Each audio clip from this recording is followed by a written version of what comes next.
अस्सलाम वालेकुम व्यूअर्स, क्या हाल है। होपफुली आप सारे खैर वाफियत से होंगे। मैं आपका होस्ट डॉक्टर मोहम्मद ज़ीशान असलम खिची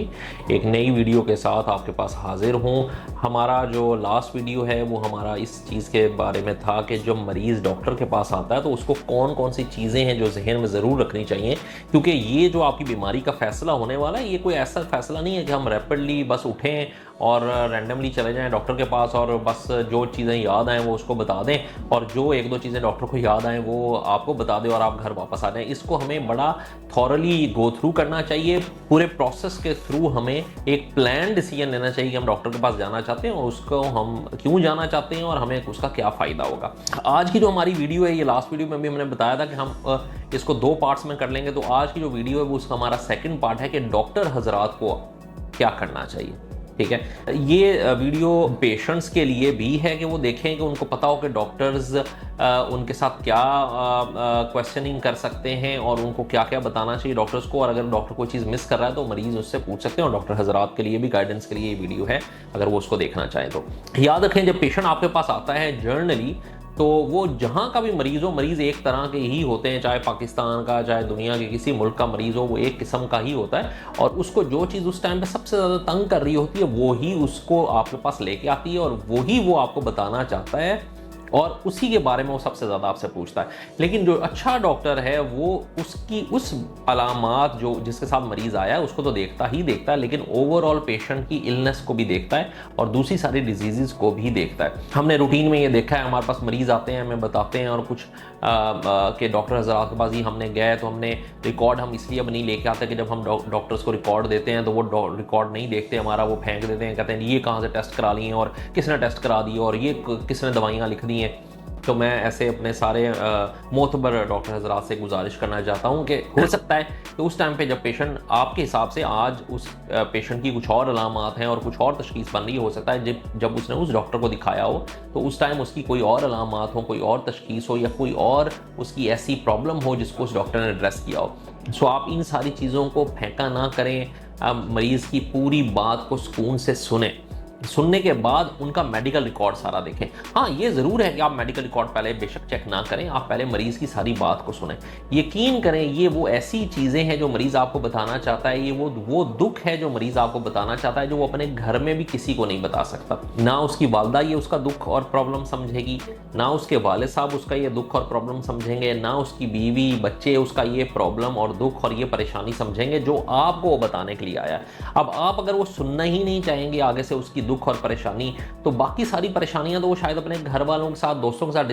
डिस्कस कर सकेगा, लेकिन बीमारी की वजह से उसको जो परेशानी हो रही है वो इसीलिए तो आपके पास आया कि आप उसकी बात सुने। तो मैं मुअद्दबाना गुजारिश करूंगा सारे डॉक्टर हजरात से और मरीजों को भी मैं ये कहूंगा कि पहले जब डॉक्टर के पास जाते हैं तो पहले उसको अपनी सारी कहानी सुनाएं और इसी तरह डॉक्टर्स को भी चाहिए कि पहले पेशेंट की सारी बात सुने तसल्ली से। जब पेशेंट अपनी सारी बात कर ले फिर अगर आपके जहन में, डॉक्टर के जहन में कुछ सवालात आ रहे हैं तो डॉक्टर भी उनसे पूछे और वो तफसीली जवाब लें। प्लस उसके बाद जब ये आप पूरी हिस्ट्री मरीज़ की ले लें तो मुआयना करने से पहले आप उसका सारा प्रीवियस रिकॉर्ड भी चेक कर लें कि उसको पहले कौन कौन सी बीमारियां हैं, वो उनके लिए कौन कौन सी दवाइयाँ ले रहा है, कौन कौन सी उससे टेस्ट जो हैं वो करवा लिए हुए हैं और उसके बाद फिर आप मुआयना करें और उसके बाद अपनी तशखीस को मुकम्मल करके उसका इलाज लिखें। इसका सबसे बड़ा फ़ायदा ये होगा कि मरीज़ कुछ ऑलरेडी दवाइयाँ ले रहे होते हैं और उनको तब्दील करने की ज़रूरत नहीं होती। जिस तरह एक मरीज़ आपके पास दर्द के लिए आया, घुटने की दर्द के लिए, उसको शुगर भी थी तो वो ऑलरेडी शुगर की दवाई ले रहा था, ठीक है, तो उसको तब्दील करने की ज़रूरत ही नहीं थी। अब उसके पास, यकीन करें, मेरे पास पेशेंट आते हैं जो कहते हैं नहीं हमारे पास डॉक्टर साहब इतने ज़्यादा तो अभी दवाइयाँ पहले ही पड़ी हुई हैं तो डॉक्टर साहब ने तब्दील कर दी।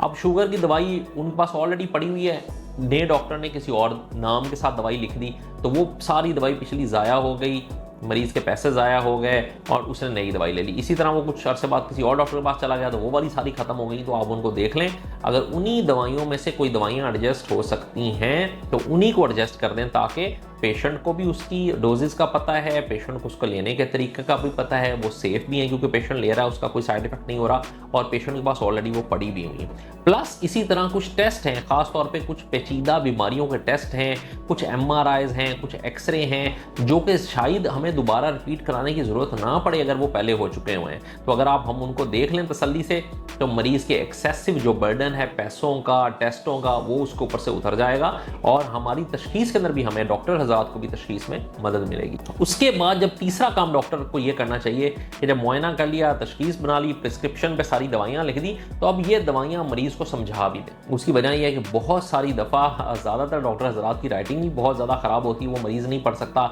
मेडिकल स्टोर वाले कभी कभी नहीं पढ़ सकते, कभी कभी रिश्तेदार भी नहीं समझ पाते हैं कि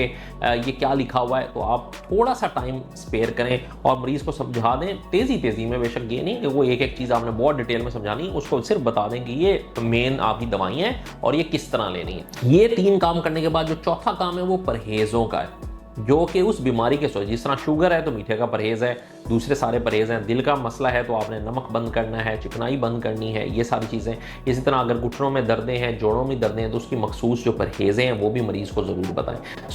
3-4 काम ज़रूर करने, एक तो मरीज़ की बात तसल्ली से सुने, दूसरा उसका सारा medical record and test check कर लें, चौथा अपनी प्रिस्क्रिप्शन मुआयना करने के बाद अपनी प्रिस्क्रिप्शन जो लिखे वो मरीज़ को समझा दें और उसके बाद उसको परहेज़ बता दें। अगर मैंने ये चेक किया है कि जो डॉक्टर हज़रात अपनी प्रैक्टिस में ये काम करते हैं वो पेशेंट की सेटिस्फेक्शन को बहुत ज़्यादा हद तक जो है वो अचीव करते हैं, और मरीज़ यकीन करें आधा मरीज़ जब 50% वो रिलैक्स और बेहतर महसूस कर रहा होता है वो मरीज़ जब वो डॉक्टर के कमरे से बाहर जाता है। अभी उसने दवाई भी नहीं ली होती, लेकिन 50% लोग जो हैं वो अपनी बीमारियों में 50% कमी और अपनी तबीयत की बोझलपन में, घबराहट में कमी महसूस करते हैं इवन दवाइयाँ खाने से पहले, अगर डॉक्टर उनको तसल्ली से देखे। इसका थोड़ा सा असर ये होगा कि आप अगर 50 मरीज़ देख रहे हैं दिन के, तो आप 40 देख लें, ठीक है। तो आप अपना time duration for every patient थोड़ा सा बढ़ाएं और तरीके से पेशेंट को चेक करें। मरीजों को भी मैं यही गाइड करने की कोशिश करूंगा कि आप ऐसे डॉक्टर के पास ज़्यादा फ्रीक्वेंटली जाएं, उसको जाके अपना मसला बताएं, जो आपकी बात सुनता है, जो आपके टेस्ट देखता है, जो आपकी लैब्स देखता है, जो आपको दवाई लिखने के बाद समझाता है, परहेज़ बताता है, आपकी तसल्ली से बात सुनता है, तसल्ली से आपको समझाता है। हमारे मरीजों में भी एक ट्रेंड बना हुआ है ये देखने का कि जिस डॉक्टर के वो अस्पताल में जाते हैं, देखते हैं जिसके बाहर बहुत ज़्यादा रश लगा हो वहाँ पर चले जाते हैं। अब उस डॉक्टर के पास ऑलरेडी बहुत ज़्यादा रश होता है, तो वो पहले ही मरीजों के टेस्ट नहीं देख रहा होता। सारी बात है उसके पास टाइम नहीं। मैं ये नहीं कह रहा कि वो गलत कर रहा है, लेकिन उसके पास टाइम ही नहीं होता। तो या तो डॉक्टर हज़रात को चाहिए कि वो टाइम थोड़ा सा अपना बढ़ाएं, स्पैन बढ़ाएं, ताकि वो सारे क्राइटेरिया पूरे कर सकें। नहीं तो मरीज़ को चाहिए कि कोई मसला नहीं, अगर उनको कोई बहुत पेचीदा बीमारी नहीं जो उसी डॉक्टर के मुतालिक नहीं, तो साथ जो डॉक्टर बैठा उससे आप मशवरा करें, ताकि वो तसल्ली से आपकी बात सुन सके, तसल्ली से आपके टेस्ट देखे, लैब्स देखे, मुआयना करे, आपको दवाई लिख के समझाए और आपको फ़र्क पड़े। होपफुली हमने ओवरऑल बड़े कंसाइज से टाइम में इसको कैप्चर करने की कोशिश की है। अब हम इंशाल्लाह कोशिश करेंगे कि वापस हम अपनी रोमेटोलॉजिकल डिजीज़ जो क़ुव्वत मुदाफ़ियत की ख़राबी की वजह से बीमारियां पैदा होती उनकी तरफ इंशाल्लाह वीडियोस बनानी शुरू करें। थैंक यू, जज़ाकल्लाह, आपने हमें इतना सुना। काइंडली हमारे चैनल को लाइक करें, सब्सक्राइब करें, आगे शेयर करें, ताकि हम इस तरह के अच्छी वीडियोस आपके पास लेके आते रहें। Thank you.